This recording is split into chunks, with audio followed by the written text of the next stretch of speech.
प्रस्तार निरूपण। अग्निदेव कहते हैं, वशिष्ठ, इस छंद शास्त्र में जिन छंदों का नामतः निर्देश नहीं किया गया है किंतु जो प्रयोग में देखे जाते हैं वे सभी गाथा नामक छंद के अंतर्गत हैं। अब प्रस्तार बतलाते हैं, जिसमें सब अक्षर गुरु हों, ऐसे पाद में जो आदि गुरु हों उसके नीचे लघु का उल्लेख करें। ये एकाक्षर प्रस्तार की बात हुई। द्वयाक्षर प्रस्तार में उसके बाद इसी क्रम से वर्णों की स्थापना करें, अर्थात पहले गुरु और उसके नीचे लघु। प्रस्तार के अनंतर अब नष्ट द्वार का वर्णन करते हैं, अर्थात जब ये जानने की इच्छा हो कि गायत्री या अन्य किसी छंद के समवृत्तों से छठा भेद कैसा होगा, तब इसका उत्तर देने की प्रणाली पर विचार करते हैं। नष्ट संख्या को आधी करने पर जब वो दो भागों में बराबर बन जाए तब एक लघु लिखना चाहिए। यदि आधा करने पर विषम संख्या हाथ लगे तो उसमें एक जोड़कर सम बना लें और इस प्रकार पुनः आधा करें। ऐसी अवस्था में एक गुरु अक्षर की प्राप्ति होती है, उसे भी अन्यत्र लिख लें। जितने अक्षर वाले छंद के भेद को जानना हो उतने अक्षरों की पूर्ति होने तक पूर्वोक्त प्रणाली से गुरु लघु का उल्लेख करता रहे। जैसे गायत्री छंद के छठे भेद का स्वरूप जानना हो तो 6 का आधा भाग करना होगा। इससे एक लघु 1 की प्राप्ति हुई, बाकी रहा 3। इसमें 2 का भाग नहीं लग सकता, अतः 1 जोड़कर आधा किया जाएगा। इस दशा में एक गुरु 3 की प्राप्ति हुई। इस अवस्था में 4 का आधा करने पर शेष रहा, 2 का आधा करने पर 1 शेष रहा और 1 लघु की प्राप्ति हुई। अब एक सम संख्या न होने से उसमें एक और को जोड़ना पड़ा। इस दशा में 1 गुरु की प्राप्ति हुई, फिर 2 का आधा करने से 1 हुआ और उसमें 1 जोड़ा गया। पुनः 1 गुरु अक्षर की प्राप्ति हुई, फिर यही क्रिया करने से 1 गुरु और उपलब्ध हुआ। गायत्री का एक पाद 6 अक्षरों का है, अतः 6 अक्षर पूरे होने पर यह प्रक्रिया बंद कर देनी पड़ी। उत्तर हुआ गायत्री का छठा संवृत्त इस प्रकार है। अब उद्दिष्ट की प्रक्रिया बतलाते हैं, अर्थात जब कोई ये पूछे कि अमुक छंद प्रस्तारगत किस संख्या का है तो उसके गुरु लघु आदि का एक जगह उल्लेख कर लें।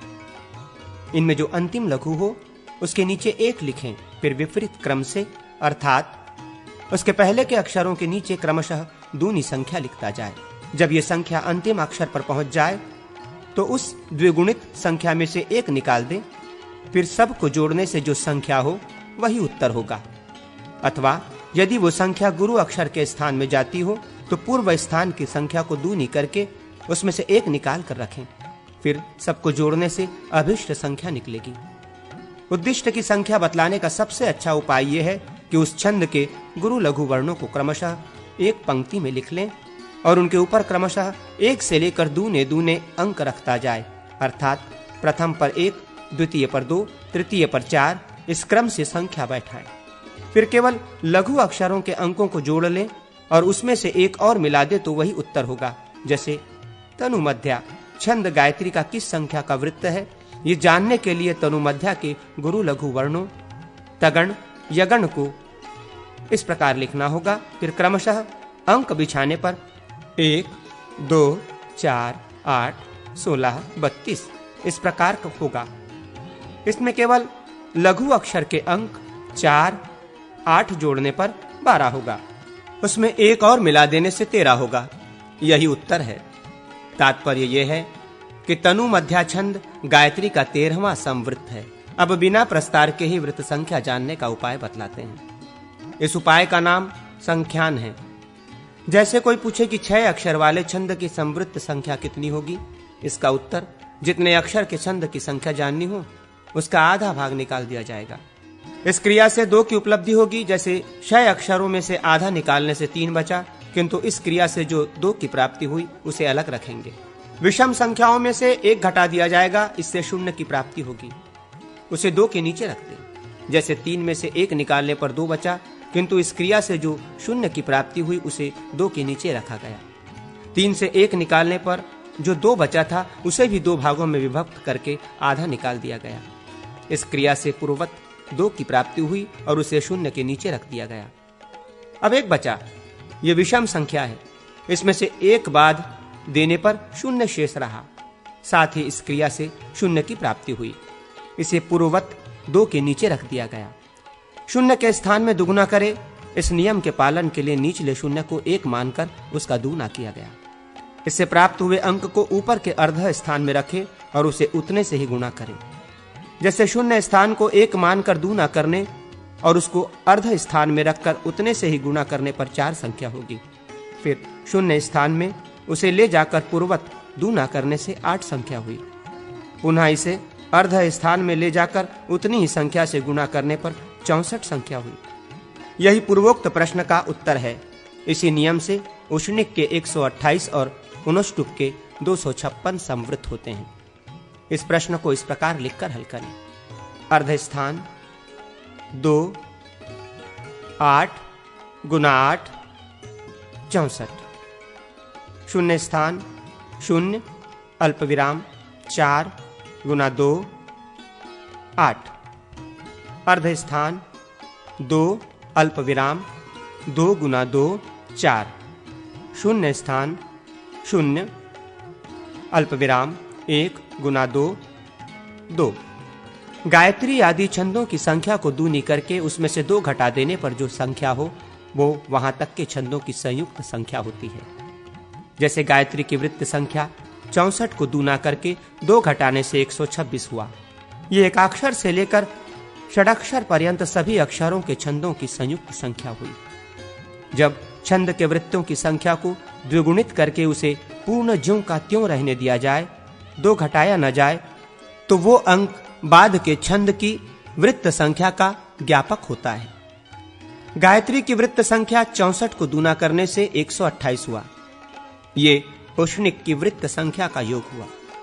अब एक द्वयादि लग क्रिया की सिद्धि के लिए मेरु प्रस्तार बताते हैं। अमुक छंद में कितने लघु, कितने गुरु तथा कितने वृत्त होते हैं, इसका ज्ञान मेरु प्रस्तार से होता है। सबसे ऊपर एक चौकोर कोष्ठ बनाएं, उसके नीचे 2 कोष्ठ, उसके नीचे 3 कोष्ठ, उसके नीचे 4 कोष्ठ आदि जितने अभिष्ट हों बनाएं। पहले कोष्ठ में 1 संख्या रखें, दूसरे पंक्ति के दोनों कोष्ठों में 1-1 संख्या रखें, फिर तीसरी पंक्ति में किनारे के 2 कोष्ठों में 1-1 लिखें और बीच में ऊपर के कोष्ठों के अंक जोड़कर पूरे पूरे लिख दें। चौथी पंक्ति में किनारे के कोष्ठों में 1-1 लिखें और बीच के 2 कोष्ठों में ऊपर के 2-2 कोष्ठों के अंक जोड़कर लिखें। नीचे के कोष्ठों में भी यही रीति बरतनी चाहिए। उदाहरण के लिए देखिए, वर्ण मेरु एकाक्षर प्रस्तार 2, द्वैक्षर प्रस्तार 4, त्र्यक्षर प्रस्तार 8, चतुक्षर प्रस्तार 16, पंचाक्षर प्रस्तार 32, षडाक्षर प्रस्तार 64, सप्ताक्षर प्रस्तार 128, अष्टाक्षर प्रस्तार 256। इसमें चौथी पंक्ति में 1 सर्वगुरु, 3 1 लघु, 3 2 लघु और 1 सर्वलघु अक्षर है। इसी प्रकार अन्य पंक्तियों में भी जानना चाहिए। इस प्रकार इसके द्वारा छंद के लघु गुरु अक्षरों की तथा एकाक्षरादि छंदों की वृत्त संख्या जानी जाती है। मेरु प्रस्तार में नीचे से ऊपर की ओर आधा आधा अंगुल विस्तार कम होता जाता है। छंद की संख्या को दूनी करके 1-1 घटा दिया जाए तो उतने ही अंगुल का उसका अध्वा प्रस्तार देश होता है। इस प्रकार यहां छंद शास्त्र का सार बताया गया। शिक्षा निरूपण। अग्निदेव कहते हैं, वशिष्ठ, अब मैं शिक्षा का वर्णन करता हूं। वर्णों की संख्या 63 अथवा 64 भी मानी गई है। इनमें 21 स्वर, 25 स्पर्श, 8 यादि एवं 4 यम माने गए हैं। अनुस्वार, विसर्ग, 2 पराश्रित वर्ण, जिह्वा मूलीय तथा उपमाधनीय, क और प और दुष्स्पृष्ट लकार, ये 63 वर्ण हैं। इनमें लुप्त ऋलकार को गिन लिया जाए तो वर्णों की संख्या 64 हो जाती है। रंग, अनुनासिक का उच्चारण खे अरा की तरह बताया गया है। हकार, अंग आदि पंचमाक्षरों और य, र, ल, व अंतःस्थ वर्णों से संयुक्त होने पर उरस्य हो जाता है। इनसे संयुक्त न होने पर वो कंठ स्थानीय ही रहता है। आत्मा अंतःकरणवच्छिन्न चैतन्य संस्कार रूप से अपने भीतर विद्यमान घट पटादि पदार्थों को अपनी बुद्धि वृत्ति से संयुक्त करके अर्थात उन्हें एक बुद्धि का विषय बनाकर बोलने या दूसरों पर प्रकट करने की इच्छा से मन को उनसे संयुक्त करता है। संयुक्त हुआ मन कायाग्नि जठराग्नि को आहत करता है। फिर वो जठरानल प्राणवायु को प्रेरित करता है। वो प्राणवायु हृदय देश में विचरता हुआ धीमी ध्वनि में उस प्रसिद्ध स्वर को उत्पन्न करता है, जो प्रातः सवन कर्म के साधन भूत मंत्र के लिए उपयोगी है तथा जो गायत्री नामक छंद के आश्रित है। तदनंतर वो प्राणवायु कंठ देश में भ्रमण करता हुआ त्रिष्टुप छंद से युक्त माध्यम दिन सवन कर्म साधन मंत्रोपयोगी मध्यम स्वर को उत्पन्न करता है। इसके बाद उक्त प्राणवायु शिरोदेश में पहुंचकर उच्च ध्वनि से युक्त एवं जगति छंद के आश्रित सायं सवन कर्म साधन मंत्रोपयोगी स्वर को प्रकट करता है। इस प्रकार ऊपर की ओर प्रेरित वो प्राण मूर्धा में टकराकर अभिघात नामक संयोग का आश्रय बनकर मुखवर्ती कंठादि स्थानों में पहुंचकर वर्णों को उत्पन्न करता है। उन वर्णों के 5 प्रकार से विभाग माने गए हैं। स्वर से, काल से, स्थान से, आभ्यंतर प्रयत्न से तथा बाह्य प्रयत्न से उन वर्णों में भेद होता है। वर्णों के उच्चारण स्थान 8 हैं: हृदय, कंठ, मूर्धा, जिह्वा मूल, दंत, नासिका, ओष्ठद्वय तथा तालु। विसर्ग का अभाव, विवर्तन, संधि का अभाव, शकारादेश, शकारादेश, सकारादेश, सेफादेश, जिह्वामूलीयत्व और उपध्वानीयत्व, ये ऊष्मा वर्णों की 8 प्रकार की गतियां हैं। जिस उत्तरवर्ती पद में आदि अक्षर उकार हो, वहां गुण आदि के द्वारा यदि ओ भाव का प्रसंधान परिज्ञान हो रहा हो तो उस ओकार को स्वरांत अर्थात स्वर स्थानीय जानना चाहिए। जैसे गंगोदकम, इस पद में जो ओ का भाव प्रसंधान है वो स्वर स्थानीय है। इससे भिन्न संधि स्थल में जो ओ भाव का परिज्ञान होता है वो ओ भाव ऊष्मा का ही गति विशेष है। ये बात स्पष्ट रूप से जान लेनी चाहिए। जैसे शिवोवंध्य, इसमें जो ओमकार का श्रवण होता है वो ऊष्मा स्थानीय ही है। यह निर्णय किसी अन्य व्याकरण की रीति से किया गया है ऐसा जान पड़ता है। जो वेदाध्ययन कुतीर्थ से प्राप्त हुआ है अर्थात आचारहीन गुरु से ग्रहण किया गया है, वो दग्ध नीरस सा होता है। उसमें अक्षरों को खींच तान कर हठात किसी अर्थ तक पहुंचाया गया है, वो भक्षित सा हो गया है। अर्थात संप्रदाय सिद्ध गुरु से अध्ययन न करने के कारण वो अभक्ष भक्षण के समान निस्तेज है। इस तरह का उच्चारण या पठन पाप माना गया है। इसके विपरीत जो संप्रदाय सिद्ध गुरु से अध्ययन किया जाता है तदनुसार पठन पाठन शुभ होता है। जो उत्तम तीर्थ सदाचारी गुरु से पढ़ा गया है, स्वस्पष्ट उच्चारण से युक्त है, संप्रदाय शुद्ध है, सुव्यवस्थित है, उदात्त आदि शुद्ध स्वर से तथा कंठ तालवादि शुद्ध स्थान से प्रयुक्त हुआ है, वो वेदाध्ययन शोभित होता है। न तो विकराल आकृति वाला, न लंबे होठों वाला, न अव्यक्त उच्चारण करने वाला, न नाक से बोलने वाला, न गदगद कंठ या जिह्वा बंधन से युक्त मनुष्य ही वर्णोच्चारण में समर्थ होता है। जैसे व्याघ्री अपने बच्चों को दाढ़ों से पकड़कर एक स्थान से दूसरे स्थान पर ले जाती है किंतु उन्हें पीड़ा नहीं देती, वर्णों का ठीक इसी तरह प्रयोग करें जिससे वे वर्ण न तो अव्यक्त अस्पष्ट हो और न पीड़ित ही हो। वर्णों के सम्यक प्रयोग से मानव ब्रह्मलोक में पूजित होता है। स्वर 3 प्रकार के माने गए हैं: उदात्त, अनुदात्त और स्वरित। इनके उच्चारण काल के भी 3 नियम हैं: ह्रस्व, दीर्घ तथा प्लुत। अकार एवं हकार कंठ स्थानीय ही है। इकार, चवर्ग, यकार एवं शकार ये तालु स्थान से उच्चरित होते हैं।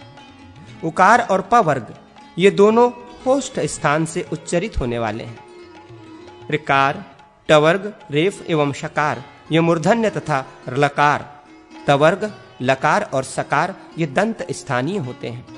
कवर्ग का स्थान जिह्वा मूल है।